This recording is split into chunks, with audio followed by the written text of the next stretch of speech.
Ayan guys, waste management naman tayo guys. Yung mga dala namin mga basura galing sa laot ngayon ay ibababa namin dito sa pier. Kasi sabi nga, talagang bawal na bawal ang pagtatapon ng basura. Ang basurang tinapon mo babalik sa iyo. Kaya naman kailangan to keep the sea or the ocean healthy at doon tayo nakikinabang. Kailangan ipangalagaan natin. One way or the other, ito po yung ginagawa namin guys. At bago kami mag-proceed to doing some activities dito sa barko natin, kailangan muna natin i-unload yung mga waste materials or yung mga hindi na nagagamit or mga basura natin. Kaya naman yan, ginagamitan niya ng ating chipmate ng electric para mabuhat doon. Together with our electronics, yan si Dudong. Dudong, good morning! Good morning! Good morning ha! Yan. And guys, good vibes tayo, good morning. At kita nyo naman, nakadikit na kami sa pier dito. At yung ating mga waste or ating mga empty drums dito ay ating ding for disposal. So hindi pwedeng ilagay kung saan yan. Kaya naman ito ang pamamaraan natin kung paano tayo makatulong sa ating environment. As a fisherman or as limang isda, kailangan ingatan natin ang dagat natin. At sa ganon tayo ay ipagpalain din guys. So ito ngayon ang content natin. Good morning, paki-share, like and comment mga kasimahang isda. Nang sa ganon ay mas lalo pang dumami po ang ating mga followers. Ayan, nandito po kami ngayon sa pier para mag-dispose ng mga waste items natin. Ayan, nakadikit kami dito ngayon. So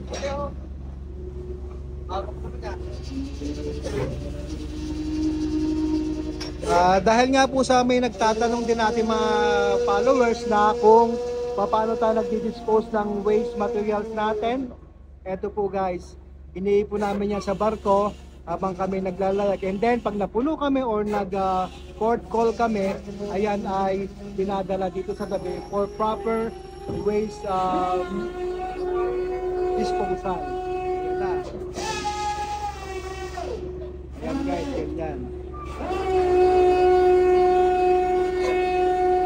Hindi tayo basta-basta pwede magtapon ng basura kung saan man. May matinding kaparusahan po yan guys kung tayo ay maglalabag sa ganitong policy. At kaya naman tayo mga kasimangista ay talagang sumusunod sa anumang patakaran dahil sabi ko nga tayo po ay nakikinabang sa dagat, kaya naman pangalagaan natin ang ating dagat. At dito tayo naghahanap buhay, kaya naman dapat tayo ay maayos na sumusunod sa anumang patakaran. Saan man po tayo nandoon, ganun din po dyan sa inyong mga bahay-bahay. Dapat meron kayong proper waste disposal. May humahakot ng mga basura yung mga truck-truck. So ganito rin po sa amin. Ang pagkakaiba lang natin guys ay tayo nasa barko at lagi tayong moving kung saan nakakarating na fishing ground.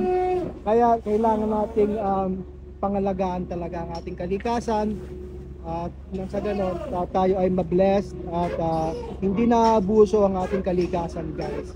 So, pinakita ko lang sa inyo guys, ayan, yung mga basura natin. Ayan. So yan po ay hahakutin din ng truck nila for proper waste disposal. Ultimo mga yung mga plastic, mga metals, yung mga kahoy-kahoy na yan. So yan po ay hindi natin inilalagay kung saan lamang. Ito ay dinidispose natin ng maayos kung saan dapat sila ay dalahin. May waste disposal, segregation tayo guys. Kasi yung iba dyan, napakarami pang pwedeng pakinabangan dyan tulad yan, mga kahoy-kahoy.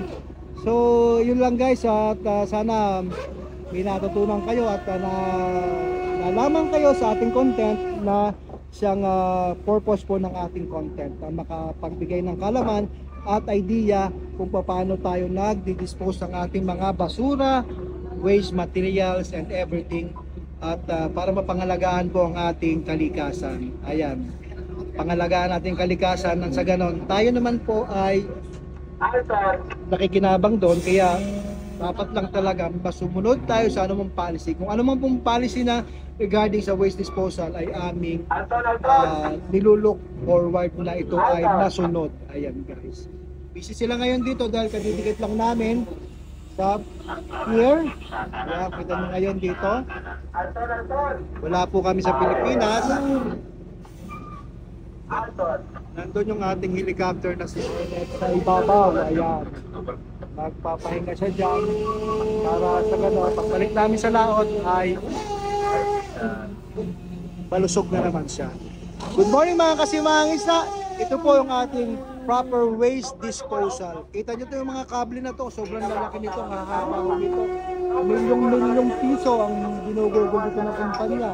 Tapos pag nagamit po ito, kinakailangan palitan kasi may cost po na maaaring maputol, baka mag-cost ng pagkasira natin lambat. Ayan.